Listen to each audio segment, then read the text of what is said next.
Pemirsa, Abdillah Thoha, penasehat Wakil Presiden periode 2009 hingga 2014 sekaligus pendiri Partai Amanat Nasional mengirim surat terbuka untuk Presiden Jokowi.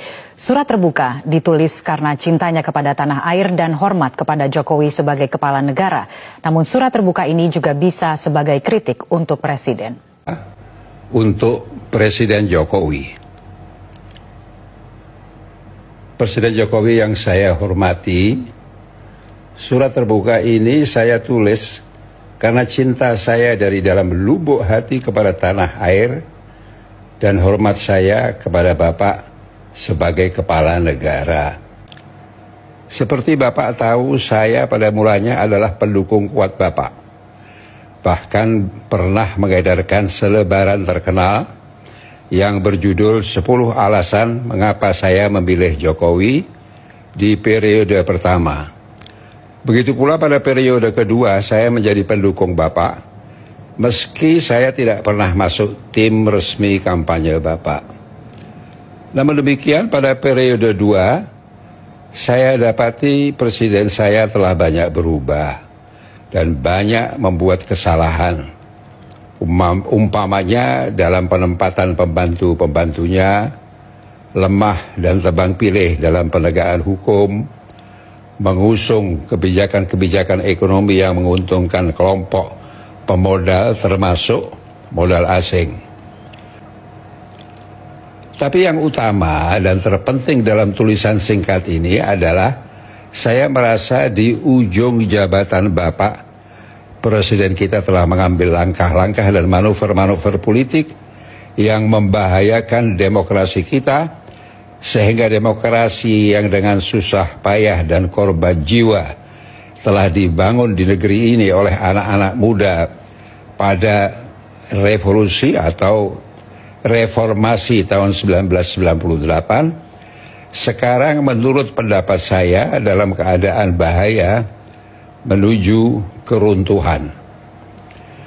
Yang saya maksud adalah dalam setahun terakhir ini Bapak tidak lagi konsentrasi pada pekerjaan utama yang dimandatkan rakyat, yang harus diakui telah mencapai berbagai kemajuan yang menggembirakan, tetapi telah bermanuver untuk merusak demokrasi, antara lain dengan pembatasan jumlah calon presiden oleh undang-undang, dan ada berbagai perilaku aib yang membahayakan demokrasi, baik langsung oleh Bapak sendiri maupun oleh pembantu-pembantu Bapak yang dekat dan bekerja di istana, yang tidak mungkin dilakukan tanpa sepengetahuan dan restu dari orang paling berkuasa di negeri ini, yaitu Presiden RI. Seperti kita ketahui, meski undang-undang dibuat di DPR, namun tidak akan menjadi undang-undang tanpa kesepakatan dan persetujuan eksekutif yang ikut bersama menyusunnya. Saya ingin mengingatkan bahwa korupsi itu bukan sekadar korupsi uang saja, tetapi ada korupsi dalam bentuk lain. Presiden Jokowi diberi mandat oleh rakyat untuk bekerja sepenuh waktu untuk sebesar-besar manfaat bagi seluruh bangsa Indonesia. Tetapi ketika Presiden menggunakan waktunya dan fasilitas serta simbol negara untuk bermanuver politik bagi keuntungan dirinya atau kelompok yang dekat dengannya atau keluarganya, maka sebenarnya beliau telah terperosok ke dalam perbuatan koruptif. Dalam pemilihan umum legislatif dan pemilihan umum presiden bulan Februari tahun depan, tugas seorang presiden adalah memastikan bahwa pemilu dan pilpres itu berjalan dengan damai, adil, dan jujur. Bukan ikut campur di dalam menentukan siapa yang boleh ikut di dalam kontes presiden maupun yang tidak boleh karena pertimbangan-pertimbangan kepentingan kelompok. Saya tidak tahu apa sebenarnya yang dituju oleh Presiden Jokowi sehingga ada kandidat yang terang-terangan dihalangi untuk maju sebagai capres. Orang bertanya apakah Pak Jokowi takut bila calon itu menang bisa membongkar rahasia-rahasia yang membahayakan dirinya, atau ini hanya sebuah ego bahwa Presiden mendatang harus melanjutkan program-program yang ditinggalkan oleh Presiden Jokowi seluruhnya, baik program-program itu dinilai tepat maupun dinilai tidak menguntungkan rakyat banyak. Satu hal lagi, sebagai akibat dari campur tangan penguasa tertinggi di Indonesia ini dalam pemilu dan pilpres, bisa juga menimbulkan bahaya hilangnya kedamaian di negeri ini, menimbulkan chaos, pemberontakan dan sebagainya, seperti reformasi tahun 1998 yang mengakibatkan kerusakan, pembakaran dan hilangnya nyawa dan sebagainya. Mudah-mudahan Allah melindungi kita dari bencana itu. Perlu saya ingatkan, meski tidak banyak, tetapi masih ada waktu untuk Bapak berubah dan memperbaiki diri segera, menjadikan Presiden Jokowi sebagai penguasa tertinggi yang menjamin kelancaran perjalanan pemilihan umum dan pilpres mendatang dengan damai, adil dan jujur.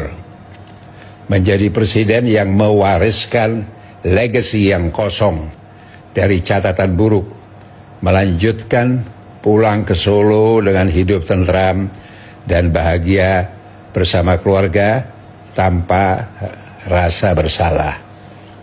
Untuk itu dengan hormat saya imbau Bapak menghentikan segera manuver-manuver politik Bapak dan pembantu-pembantu Bapak yang secara kasat mata sangat merugikan perjalanan demokrasi di negeri kita. Apalagi sekarang dengan undang-undang yang ada, rakyat tidak bebas memilih siapa presidennya, karena calon-calon presiden itu telah ditentukan oleh undang-undang yang memberi monopoli kepada partai atau gabungan partai yang memiliki jumlah suara minimal 20% kursi di DPR. Mudah-mudahan Allah membantu Bapak untuk sadar diri dan yakin bahwa mandat yang diberikan oleh rakyat kepada diri Bapak adalah mandat untuk kebaikan bersama, bukan untuk kepentingan pribadi, apalagi kepentingan kelompok dan konco-konco yang banyak mengambil keuntungan dari perjalanan pemerintah selama ini.